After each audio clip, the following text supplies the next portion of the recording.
পলকের মতো। ভারতও বলছে ওরা নাকি বাঁধের গেট খুলে নাই, বাঁধের গেট নাকি আপনি আপনি খুলে গেছে। তাও যদি হয় খুলে যাওয়ার পর কি সাথে সাথে ভারত আমাদেরকে জানাইছে এই ধরনের বন্যায় প্রত্যেকটা ঘন্টা প্রত্যেকটা মুহূর্ত গুরুত্বপূর্ণ, সাথে সাথে জানাতে পারলে অনেক প্রাণ সম্পদ বাঁচানো যাইত। ভারত তো জানানোর প্রয়োজনীয়তা এটুকু অনুভব করেনি। এর আগেও ভারত এই ধরনের আচরণ দেখাইছে বহুবার। আন্তর্জাতিক আইন বা নীতির তোয়াক্কা করে নাই, করবেই বা কেন? আমাদের বাংলাদেশকে তোরা একটা স্বাধীন দেশ হিসেবে মানেই না। সেই কারণে গত ১.৫ দশক আমাদের ঘাড়ের উপর বসায় রাখছিল গণখুনি, শিশু হত্যাকারী, গুম, ক্রসফায়ার, আয়নাঘরের স্রষ্টা হাসিনাকে। আমাদের স্বাধীনতা, সার্বভৌমত্ব, আঞ্চলিক অখণ্ডতার উপর ক্রমাগত আঘাত করছে ভারত। এই নির্মম মানব সৃষ্ট বন্যা ভারতেরই হীন জঘন্য নীতির বহিঃপ্রকাশ। তাছাড়া আমরা আমাদের নিজের শক্তিতে ভারতের পোষা কুকুর গণখুনি হাসিনা ফ্যাসিস্ট সিস্টেমকে পরাজিত করে প্রকৃতপক্ষে ইন্ডিয়া আউট করে দিতে পারছি। ভারত তার প্রতিশোধ নিচ্ছে নানাভাবে। এই বন্যা ভারতের প্রতিহিংসা ছাড়া আর কিছু না। ভারতের এই জিঘাংসার দাঁত ভাঙা জবাব অবশ্যই আমরা দিতে পারি। অবশ্যই তার উপায় আমাদের হাতে আছে। কি জবাব দেবো এটা ভারত কল্পনাও করতে পারতেছে না। এই এপিসোডের শেষে সেই আলাপটা করব। কিন্তু এই প্রফেসর ইউনূসের সরকার কি সেই পথে হাঁটতেছে? এই দেখেন প্রফেসর ইউনূসের এক উপদেষ্টা কি কইতেছে। আপনার সাথে যদি আপনার প্রতিবেশী রাষ্ট্রের চুক্তি নাও থাকে, তারপরেও আন্তর্জাতিক আইনের কিছু নীতি আছে, যেমন কারো ক্ষতি করতে পারবেন না, যেমন আপনি সহযোগিতা করবেন। এগুলোকে বলে no harm principle, international cooperation principle. আর ভারতের সাথে আমাদের তো কিছু নদী নিয়ে চুক্তি আছেই। সে প্রেক্ষিতে আমার উত্তর হবে যে হ্যাঁ, উজানের দেশের উপরে যারা উজানের দেশ, তাদের ভাটির দেশকে জানানোর কথা, যখন এরকম অস্বাভাবিক বৃষ্টিপাত হয় বা পানি ছেড়ে দেওয়ার দরকার হয়, আগে একটু জানিয়ে দিতে হয়। তাহলে একটু প্রস্তুতিটা রাখা যায়, অন্তত মানুষজনগুলোকে সরিয়ে নেওয়া যায়। আপনারা দেখেছেন যে গতকাল আমাদের প্রধান উপদেষ্টা মহোদয় ভারতের হাই কমিশনের সাথে মিটিংয়ে বসেছিলেন, সেখানেও এই বিষয়টা উত্থাপিত হয়েছে। আমরাও সিদ্ধান্ত নিয়েছি যে আমাদের পররাষ্ট্র মন্ত্রণালয়ের মাধ্যমে এইরকম অবস্থা ভবিষ্যতে যাতে আর না হয়, বাংলাদেশের মানুষের যেন অভিন্ন নদীকেন্দ্রিক এইরকম মনুষ্য সৃষ্ট সমস্যা না হয়। প্রাকৃতিক যেটা, সেটা তো আর কারোর হাত নেই, কিন্তু আমরা যদি একটু আগে থেকে জানতে পারতাম তাহলে আমাদের প্রস্তুতিটা একটু রাখতে পারতাম। তো সেটা মানুষের কারণে, না জানানোর কারণে যাতে আমাদের কোনো এরকম বড় সমস্যা না হয়, সে ব্যাপারে ভারতকে আমরা আমাদের প্রস্তাবনাগুলো জানাবো। ভারত 50 বছর ধরে পানি নিয়ে প্রতারণা করছে, আন্তর্জাতিক আইনের তোয়াক্কা করে নাই। এখন আমাদের বিশ্বাস করতে হবে যে তারা তাদের কৌশল বদলাবে, কারণ প্রমিত ভাষায়, শান্তিনিকেতনী ভাষায়, রবীন্দ্রসঙ্গীতের সুরে রেজওয়ানা তাদের কাছে সবিনয়ে আবেদন করতেছে। আমাদেরকে সেটা বিশ্বাস করে বসে বসে আঙুল চুষতে হবে, তাই না? বাংলাদেশ ভারত কূটনৈতিক রিলেশনের রিয়ালিটি, তার ইতিহাস সম্পর্কে জ্ঞানবিহীন এই সমস্ত অথর্ব, অরাজনৈতিক, ভীরু আর নির্বীর্য উপদেষ্টারা কার্যকর ব্যবস্থার দিকে না গিয়া পররাষ্ট্র মন্ত্রণালয়ের উপরে দায়িত্ব চাপাই দিয়ে পার পেতে চাইতেছেন। অথচ আমাদের হাতে খেলার শক্ত কার্ড আছে। ধরেন আজ সরকার ভারতের প্রতি এরকম নতজানু না হইয়া শহীদ আবু সাইদের মতো সাহস করে বুক চিতা তিস্তা প্রকল্প যদি চীনকে দেওয়ার সিদ্ধান্ত নিত, তাহলে আগামীকালই ভারত দৌড়ে আসতো, হাত জোর কইরা গ্যারান্টেড লিখে রাখতে পারেন। কিন্তু এইসব অথর্ব, ভীরু, অরাজনৈতিক, কাপুরুষ উপদেষ্টা পরিষদ পরিবৃত হইয়া প্রফেসর ইউনূস আমাদের শক্ত কার্ডকে ব্যবহার করতে পারবেন কিনা তা নিয়ে আমার সংশয় বাড়তেছে। আমি শঙ্কিত যে 1-11 অনুপ্রবেশকারীদের হাতে সরকার ক্রমান্বয়ে হয়ে পড়ছে 1-11 দ্বিতীয় সংস্করণ। এটা বাংলাদেশ 2.0 না হইয়া ক্রমাগত 111 2.0 হইতেছে। দেখেন ডিজিএফ এর বট বাহিনী কিভাবে প্রফেসর ইউনূসের সরকারের সমালোচনা করলে ঝাঁপায় পড়তেছে আমার প্রোফাইলে আইসা। এটা তো প্রফেসর ইউনূসকে জবাব দিতে হবে যে ডিজিএফ এর বট বাহিনী কিভাবে এখনো কার্যকর থাকে। এ দেখেন কপি পেস্ট কইরা কমেন্ট করতেছে প্রফেসর ইউনূসের পক্ষে। হ্যাঁ, আমাদের ট্যাক্সের টাকায় প্রফেসর ইউনূস কি জানে ডিজিএফ এর বট বাহিনী কি এবং তারা কিভাবে আমাদের উপর অত্যাচার করছে? ডিজিএফ এর বট বাহিনীর উপর প্রফেসর ইউনূসকে ভরসা করতে হচ্ছে এখন। এই অবস্থায় ছাত্র জনতা তাদের ক্ষমতায় বসাইছে, তাদেরকে দুর্বার আন্দোলন চালাই যেতে হবে ভারতের প্রতি নতজানু আচরণ চিরতরে খতম করার লক্ষ্যে। তিস্তাবাদ নির্মাণে চীনের প্রস্তাব গ্রহণ করার জন্য তীব্র চাপ সৃষ্টি করতে হবে এই সরকারের উপরে। আমি আনন্দিত ঢাকা বিশ্ববিদ্যালয় সহ সারা বাংলাদেশের ছাত্ররা আওয়াজ তুলছে, বন্যায় যদি মানুষ মরে 7 সিস্টার্স থাকবে না রে। শুনেন।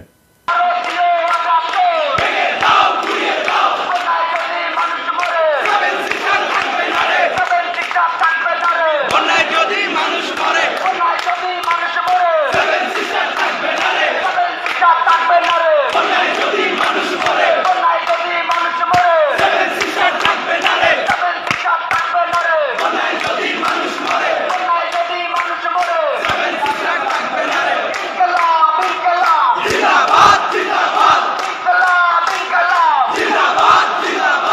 আমরা এই স্লোগানের তাৎপর্য ব্যাখ্যা করব এই এপিসোডের শেষের দিকে।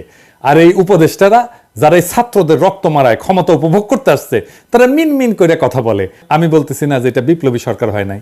বিপ্লব বানান করতে পারবে কি দেখেন, পারবে জিজ্ঞেস করেন। যাই হোক, তিস্তাবাদ কি এই জিনিসটা একটু জানি। এইটা প্রকৃতপক্ষে একটা রিজার্ভার বা জলাধার। এতে বর্ষা মৌসুমে পানি সংগৃহীত হবে এবং সারা বছর ধরে সেই পানি তিস্তা নদীর নিম্নভাগে প্রবাহিত করা হবে আস্তে আস্তে। এই পানি ব্যবস্থাপনা শুকনা মৌসুমে পানি প্রাপ্তি এবং নদীর নাব্যতা নিশ্চিত করবে। এটা আমার মনে হয় বাঁধ আর জলাধার নিয়ে কেউ কেউ বিভ্রান্তিতে আছে বা বিভ্রান্তি ছড়ানো হচ্ছে। সামাজিক যোগাযোগের মাধ্যমে দেখতেছি কেউ কেউ বলতেছেন বাদ দিলে তা কেবল পানি আটকাবে, কিন্তু সেই পানি ভারত ফেরত পাঠায় সেই দেশকে ভাষায় দেওয়া যাবে না, এখানে ভারতকে ভাষায় দেওয়ার কথা উঠতেছে না। এইটা পাগলামি। আমরা বলছি জলাধার বা রিজার্ভারের মাধ্যমে পানি ব্যবস্থাপনার কথা। তিস্তা প্রকল্পের উদ্দেশ্যই তাই। এইরকম একটা প্রকল্প বন্যা রোধে কিভাবে কাজ করে সেটা চীনের বিশাল 3 গর্জেস প্রজেক্ট দিয়ে বোঝা যায়। এই বিষয়ে জার্নাল অফ হাইড্রোলজিতে একটা অনুসন্ধানী নিবন্ধ প্রকাশ করছিল। এই ধরনের বিষয় খুবই অথরিটেটিভ একটা প্রকাশনা। এটার লিঙ্ক কমেন্ট বক্সে দিয়ে দিচ্ছি, আগ্রহীরা যেন পড়তে পারেন। এই আর্টিকেলের কনক্লুশন হচ্ছে ইংরেজিতে, তো ইংরেজি যখন লিখেছে তাহলে ঠিকই লিখেছে, তাই না? তবে বাংলা হইতেছে যে এই বাঁধ বন্যা রোধ বিদ্যুৎ উৎপাদনের মাধ্যমে বিশাল অর্থনৈতিক এবং সামাজিক অবদান রাখছে। এটা কিন্তু চাইনিজ প্রোপাগান্ডা না, এটা একটা মর্যাদাশীল আন্তর্জাতিক জার্নালের কথা। চীন এই 3 গর্জেস প্রজেক্ট করছিল বন্যার প্রকোপ থেকে রক্ষা পেতে, আমরাও তাই চাই। সেই সাথে পানিকে ব্যবহার করে ভারত যাতে আমাদেরকে তার ইচ্ছাধীন রাখতে না পারে, হাসিনা টাইপের ফ্যাসিস্ট সরকারকে আমাদের উপর আবার চাপাই দিতে না পারে এবং আমাদের স্বাধীনতা, সার্বভৌমত্ব এবং আঞ্চলিক অখণ্ডতাকে আঘাত করতে না পারে, আমরা সেটাও চাই। দিল্লি দাসী গণখুনি হাসিনা সংসদে দ্বারা বলছিল যে সে চীনের কাছে এই প্রকল্পের জন্য টাকা চাইছে, কিন্তু এরপরে ভারতের পায়ে প্রকল্প বিসর্জন দিছে। তা সত্ত্বেও প্রকল্পটা করা হবে সেই মর্মে সরকারি সিদ্ধান্ত এখনো বহাল আছে। এই সরকারকে যেটা করতে হবে, প্রফেসর ইউনূসের সরকারকে, তা হইল ভারতের খপ্পর থেকে প্রকল্পটি উদ্ধার করিয়া চীনকে দেওয়ার নীতিগত সিদ্ধান্ত নেওয়া। নীতিগত সিদ্ধান্ত এই কারণে বলতেছি যে চূড়ান্ত সিদ্ধান্ত নেওয়ার আগে এই প্রকল্প পরীক্ষিত এক্সপার্টদের দিয়ে পর্যালোচনা করে নিতে হবে, যাতে করে ডিজাইন, ঋণের পরিমাণ, শর্ত, বাস্তবায়নের সময়সীমা ইত্যাদি আমাদের স্বার্থের অনুকূলে হয় এবং এর এই যে অর্থনৈতিক, সামাজিক, পরিবেশগত যে প্রতিক্রিয়া সেটাকে মিনিমাইজ করা যায়। মোট কথা, এই প্রকল্পের স্বচ্ছতা এবং আমাদের স্বার্থ পূর্ণ নিশ্চিত করেই আমরা চূড়ান্ত সিদ্ধান্ত নেব। এছাড়া আমরা চাই যে প্রকল্প শেষে অন্যান্য চীনা প্রকল্পের মতো চীনা সরকার আমাদের হাতে প্রকল্পের কাজ বুঝাই দিয়ে চলে যাবে। এটা কেন কইতেছি, কারণ ভারত বিভিন্নভাবে প্রচারণা চালাইছে যে প্রকল্পের মাধ্যমে চীনারা নাকি চিকেন নেকের কাছে আইসা গাইডা বসবে, এতে নাকি তাদের নিরাপত্তা বিঘ্নিত হবে। আমরা জানি এটা ভারতের একটা ছুতা। চীনারা আমাদের দেশে কোনো প্রকল্প শেষ করে থাকে যায় না। ইন্ডিয়া থাকছে, রামপালে আছে, কয়লা বিদ্যুৎ কেন্দ্রের এমডি পর্যন্ত ইন্ডিয়ান, ওইখানে শত শত ইন্ডিয়ান আছে। ভারত এই ধোয়া তোলার আসল কারণ হইল এই ধরনের প্রকল্পের মাধ্যমে আমরা যেন পানি নিয়ে ভারতের উপরে নির্ভরশীলতা কাটায় না উঠতে পারি। এটা আমাদের দ্বিপাক্ষিক রিলেশনের আমাদের বিরুদ্ধে ভারতের একটা বিশাল লিভারেজ বা অ্যাডভান্টেজ, যেটা তারা ব্যবহার করছে বারে বারে। এই জন্যে ভারত যাতে এই ধরনের সুতা তুলতে না পারে আমরা তা নিশ্চিত করব। তিস্তা প্রকল্প চীনকে দেওয়ার সিদ্ধান্ত নেওয়ার সময় এখনই। এটা কেবল বন্যা রোধ এবং সারা বছর পানি প্রাপ্তির বিষয় না, এটা ভারতের উপরে এতকাল পানির জন্য যে নির্ভরশীলতা সেটাকে খতম করার বিষয়। এই কাজে ব্যর্থতার মানে হইল হাজারো শহীদের প্রাণদান নিষ্ফল হওয়া। আমাদের স্বাধীনতা, সার্বভৌমত্ব, আঞ্চলিক অখণ্ডতার উপরে আধিপত্যবাদী ভারতের আগ্রাসী কালো হাত জিআই রেখে আমরা কোনো অবস্থাতেই তা হতে দেব না। আমি তাই ছাত্র জনতাকে আহ্বান করব, আপনারা তিস্তা প্রকল্প চীনকে যাতে নীতিগতভাবে দেওয়া হয় সেই সিদ্ধান্ত নিতে সরকারের উপর তীব্র চাপ সৃষ্টি করেন। এই সরকারের 1-11 গ্রুপের বাইরেও অনেক উপদেষ্টা আছেন যারা এর সমর্থন করবেন বলে আমি বিশ্বাস করি। তাদের হাত এবং প্রধান উপদেষ্টার হাত শক্তিশালী করেন, যাতে ভারত এবং তাদের দেশীয় এজেন্টদের সমস্ত বাধা অতিক্রম করে তারা এই সাহসী সিদ্ধান্ত নিতে পারেন। পানি কেন আমাদের জন্য জরুরি, নদী কেন আমাদের জন্য জরুরি, আসেন এই আলাপটা করি। বাংলাদেশের এই জমিন তৈরি করছে শিরা উপশিরার মতো বয়ে যাওয়া নদ নদী, তারা জলের সাথে বয়ে আনছে পলিকণা, এবং পলিকণা জমে জমে তৈরি হয়েছে আমাদের পায়ের নিচের মাটি, বদ্বীপ বাংলাদেশ। এই দেশের বিশাল সবুজে যে প্রকৃতি এবং প্রাণের সমারোহ, সেই সমস্ত আয়োজন নিশ্চিত হয় পানির বিপুল প্রবাহে। পানি এবং প্রাণের এক অবিচ্ছেদ্য মানিকজোড়। পুরা দক্ষিণ এশিয়ার প্রতিবেশ এবং প্রাণ ব্যবস্থা টিকে থাকার অলঙ্ঘনীয় শর্ত হচ্ছে পানির এরকম অবাধ প্রবাহ। অথচ বাংলাদেশের বেলায় পানির এই চলাচল আটকে দিচ্ছে প্রতিবেশী রাষ্ট্র ইন্ডিয়া। বাংলাদেশের মানুষ সহ সব প্রাণের অস্তিত্ব হুমকিতে ফেলে দিচ্ছে, প্রাণ ব্যবস্থা, প্রাণ বৈচিত্র্য বিপর্যস্ত করা হচ্ছে। আপনি দেখেন এই বন্যায় কিভাবে গবাদি পশু ভাসে যেতেছে, দেখেন।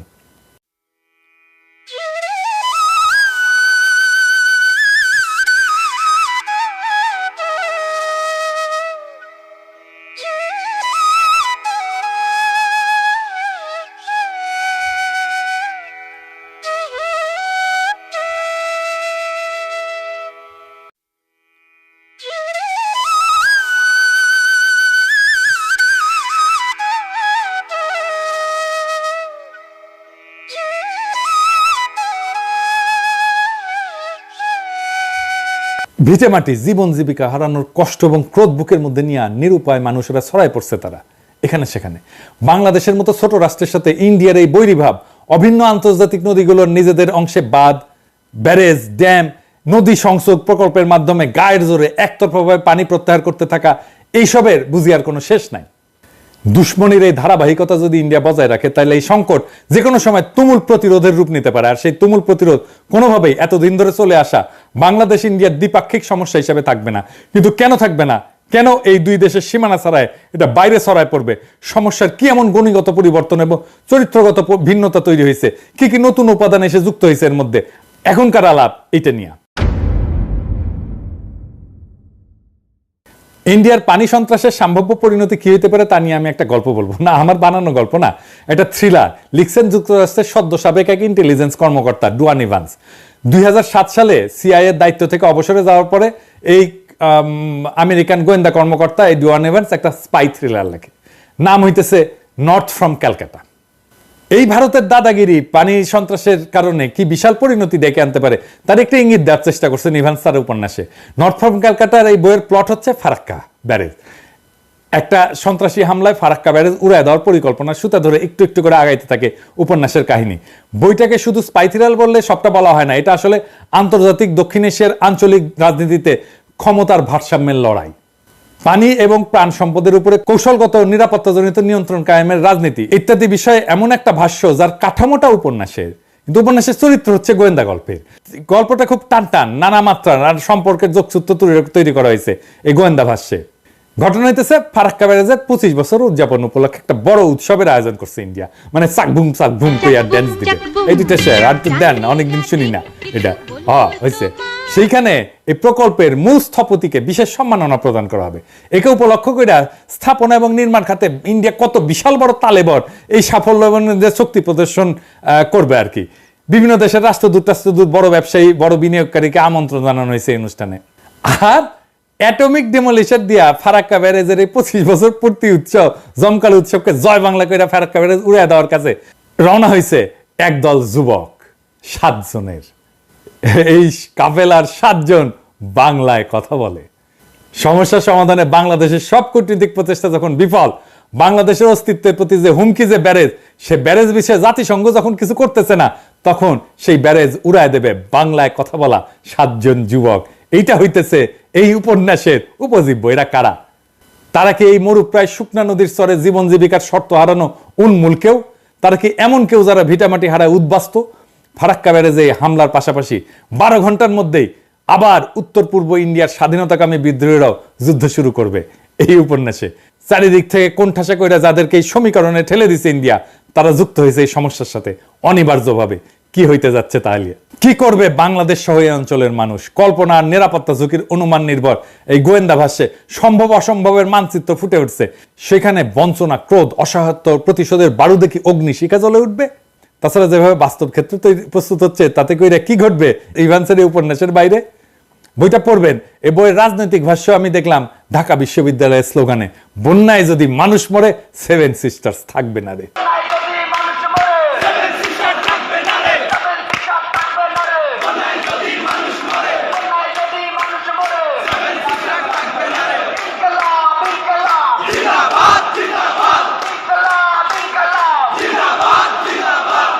মোদি 7 সিস্টার্সের আত্মনিয়ন্ত্রণের লড়াইকে সন্ত্রাসবাদ আখ্যা দিয়ে ইন্ডিয়ার এই ওয়ার অন টেররের কান্দে চেপা রাষ্ট্রীয় দমন পীড়ন দিয়া মোকাবেলা করার রাস্তা নিল। এই একই রাস্তা ধরল হাসিনা। বাংলাদেশের গণতান্ত্রিক লড়াইকে জঙ্গিবাদ আখ্যা দিয়ে নির্মূল করার রাস্তা ধরল হাসিনা। দমন, নির্যাতন এবং রাজনৈতিক বঞ্চনার বিরুদ্ধে জনগণের ন্যায়সঙ্গত বিক্ষোভ এবং বিদ্রোহকে নিরাপত্তার সমস্যা হিসেবে দেখার নীতি ইন্ডিয়া নিতেই পারে। কিন্তু তাতে বাংলাদেশ কেন একইভাবে সামিল হইতে যাবে? নিজের রাষ্ট্রীয় নীতির নিরাপত্তার বিবেচনা ছাড়া বিনা প্রশ্ন এবং বাক্য ব্যয় বাংলাদেশ কেন ইন্ডিয়ার যুদ্ধযাত্রার সঙ্গী হবে? এইটার খেসারত ইন্ডিয়াকে কড়াই গন্ডায় গুনতে হচ্ছে। এই যে 15 বছর ধরে কাঁচা খোলা সমর্থন দিয়ে টিকায় রাখলো ইন্ডিয়া হাসিনাকে, এর জবাব কি? আমরা এর জবাব চাই ইন্ডিয়ার কাছে।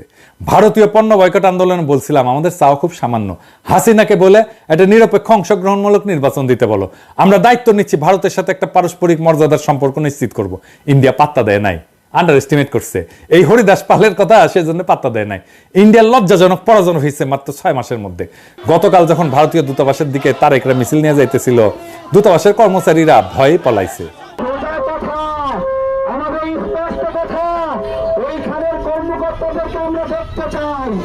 আমরা শুনতে চাই তাদের মুখ থেকে তারা যেই ড্যাম 31 বছর বন্ধ রাখলো, সেই ড্যাম 31 বছর পর খুলল কেন? এই সাহস নিয়ে বাংলাদেশকে উপনিবেশ বানাইতে আসছিল। একজন কথা বলতো কি রুয়াব নিয়ে, হাই কমিশনার গুলো বসতো কিভাবে যেন বড় লাট। তো উপন্যাসে দেখা যাচ্ছে ফারাক্কার অপারেশনটা যখন চালানো হয় তখন এর সাথে সামিল হয় ইন্ডিয়ান ইউনিয়ন থেকে স্বাধীনতাকামী 2টা বাহিনী, নাগাল্যান্ড এবং মণিপুর। দীর্ঘদিনের দখলদারি বঞ্চনা তাদের ক্ষোভের কারণ, বিদ্রোহ তাদের দীর্ঘদিনের, কিন্তু এই প্রথম তারা পাশাপাশি এসে এক সূত্রে একটা অপারেশনে কাজ করতেছে বাংলাভাষীদের সাথে সমন্বিতভাবে, যেটা আগে কখনো ঘটে নাই। এইবার বুঝছেন ফারাক্কার সাথে, আমাদের পানি ব্যবস্থাপনার সাথে, আমাদের সাথে ভারতের এই অন্যায্য আচরণের সাথে সেভেন সিস্টার্স কিভাবে যুক্ত। নিউ ইয়র্ক টাইমসে ফিলিপ বাউডিং লিখছিলেন যে ইন্ডিয়াস ওপেনিং উইথ বাংলাদেশ। মার্কিন পররাষ্ট্রনীতির একজন ভাষ্যকার এবং গুরুত্বপূর্ণ পরামর্শ করছেন বাউডিং। তো ওই এলাকায় বাউডিং বলছেন যে ইন্ডিয়া বাংলাদেশের মধ্যে বাণিজ্য ঘাটতি আছে, সমুদ্র সীমানা নির্ধারণের ব্যাপার আছে, ট্রানজিট আছে, কিন্তু অনেক বেশি গুরুত্বপূর্ণ নিরাপত্তা ইস্যু হচ্ছে পানি। ইন্ডিয়া যেভাবে বাংলাদেশকে পানি থেকে বঞ্চিত করছে তাতে কইরা বাংলাদেশের উদ্বিগ্ন হওয়া খুবই সঙ্গত। একবার পানি আটকায় রাখে গ্রীষ্মকালে, আর বর্ষাকালে পানি ছাইরা ভাসায় দেয়। 2টা সময় আমাদের ক্ষতি করে। পানি বাংলাদেশের প্রাণ রক্ষার জন্য রক্ত সঞ্চালনের মতো। অভিন্ন নদীসমূহের পানি পাওয়া না পাওয়া নিয়ে বাংলাদেশের টিকে থাকা না থাকা, জনগণের বাঁচা মেরা একই সূত্রে গাথা। ভারতকে তার সমস্ত বাঁধ ভেঙ্গে দিতে হবে। বাংলাদেশে আসা অভিন্ন নদীর সকল প্রবাহকে উন্মুক্ত করে দিতে হবে। চয়েস ভারতের, হয় বাঁধ ভাঙো নয়তো ভারত রাষ্ট্র ভেঙে যাওয়ার ঝুঁকি নাও। আমি বলতেছি আমাদের 15 বছর ফ্যাসিবাদের ঘানিটা নাইছো, এর কাফফারা দিতে হবে। বাঁধ না ভাঙলে ইন্ডিয়ায় জয় বাংলা হয়ে যাবে। বাংলাদেশের মানুষ একটা কথা বিশ্বাস করে, ভারত যদি আন্ডার এস্টিমেট না করে তাহলে ইন্ডিয়ারই উপকার। নয়তো কইয়া দিই ওই কথা যেটা বাংলাদেশের মানুষ বিশ্বাস করে। কি সেটা জানেন? বাঘে চুলে 18 ঘা, ঠোলাই চুলে 36 ঘা, আর পিনাকি চুলে জয় বাংলা।